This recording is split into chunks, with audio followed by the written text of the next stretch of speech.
রাতের মেনু আর দুপুরের menu share করলেও স্টার্টারটা কিন্তু একদম মিস হয়ে গেছিলো। তো চলো আজকে স্টার্টারটা কী কী ছিল সেটা তোমাদের সাথে শেয়ার করা যাক। তো ফার্স্টেই গিয়ে খেয়েছিলাম হচ্ছে রেশমি কাবাব, যেটা খেতে তো অসাধারণ ছিল, এত নরম যেটা বলার কথা নয়। আর আমি তো এই রেশমি কাবাব, তান্দুরি কাবাব, হরিয়ালি কাবাব এগুলো খেতে ভীষণ ভালোবাসি। আর আমার এক্সপ্রেশন দেখে নিশ্চয়ই বুঝতে পারছো যে কতটা টেস্টি হয়েছিল এটা।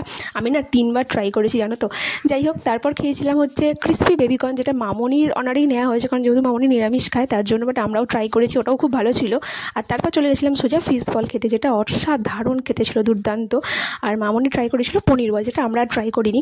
তো তারপরে দীপ পাশ চলে গেছিলো শরবত খেতে, কারণ ও শরবত দেখলে নিজেকে কন্ট্রোল করতে পারে না, তাই ও চলে গেছিলো খেতে। বাট আমি আর খাইনি, আমি খেয়েছিলাম কফি, কিন্তু সেটার ভিডিও ক্লিপ আর নেওয়াই হয়নি। তো যাই হোক, সেগুলো খাওয়া দাওয়া কমপ্লিট করে আমি, মামনি, দীপ চলে গেছিলাম ফুচকার ওখানে। আমি ট্রাই করেছিলাম ফুচকা, বাট 2 পিস খেয়েছি। আর দীপ আর মামনি ট্রাই করেছিল হচ্ছে পাপড়ি চাট, যেটা একদম ভালো ছিল না খেতে, সোসও ছিল। আর তারপর ছিল আইসক্রিম। আইসক্রিম তো দীপ পাগল, তাই ও অনেক কটা খেয়েছে। তো তোমাদের স্টার্টার আইটেমগুলো কেমন লাগলো জানিও। বাই।